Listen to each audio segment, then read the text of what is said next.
Bonjour à tous dans cette nouvelle formation dédiée à l'intelligence artificielle. On va voir ici dans notre plan général, on remarque déjà qu'on va parler sur du machine learning et deep learning. C'est quoi et pourquoi on les utilise? Pour le plan, on va voir du machine learning théorique. C'est plus les algorithmes, les techniques, les méthodes, mieux comprendre qu'est-ce qui se passe, mieux décortiquer le monde du machine learning. Et bien sûr, approfondir déjà la partie mathématique. Vous aurez besoin de quelques bases en maths, mais j'essaierai de réexpliquer les choses, les fondements mathématiques qu'on aura besoin. Bien. Alors, par la partie pratique, qui sera, disons, qui va se poster parallèlement à la partie théorique, parce qu'on veut parfois comprendre une méthode et l'appliquer, bien sûr. Donc, dans la partie pratique, c'est plus, on va voir une base de Python.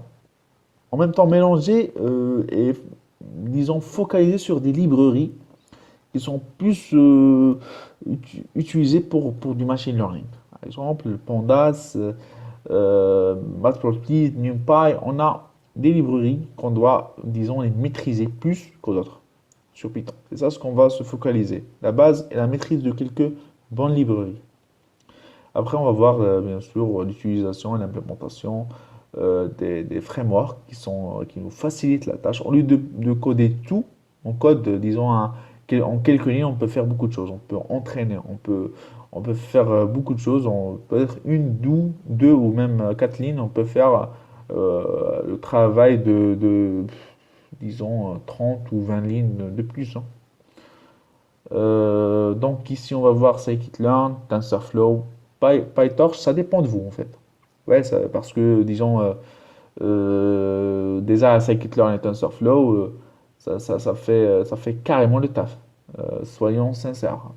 Ça peut carrément, vous pouvez directement vous lancer dans des problématiques assez complexes avec TensorFlow et Scikit-learn. PyTorch, ça prend de la tendance, il est très bon, et ça dépendra de vous en fin de compte. Si vous voulez l'apprendre, ben on l'apprend, ça sera direct. Mais pour du machine learning en général, Scikit-learn et TensorFlow, ben, c'est très très bien. Alors après le deep learning, théoriquement, on va déjà comprendre ce qu'est un réseau de neurones, les maths qui se cachent à l'intérieur, les différents types de réseaux de neurones, leur théorie en fait, pourquoi il y aura plusieurs types, pourquoi ils sont implémentés et à quoi ils servent. Ça, ce sont disons, des questionnements existentiels par rapport au deep learning, donc à quoi il sert, ces réseaux de neurones, pourquoi il a été créé, pourquoi on a créé ça, on n'a pas créé d'autres.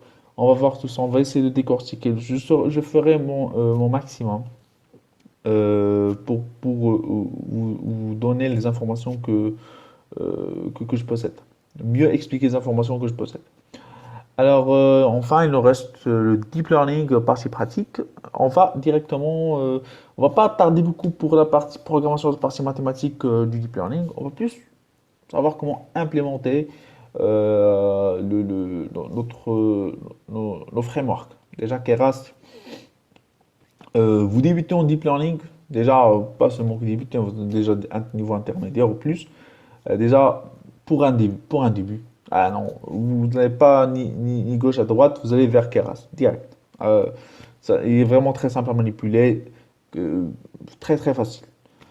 Bon, je crois que c'était une bonne introduction pour notre plan d'action par rapport à notre cours, ou une formation, disons, parce que ce sera un petit peu long, une formation. On se retrouve dans la prochaine vidéo, Inch'Allah. Au revoir.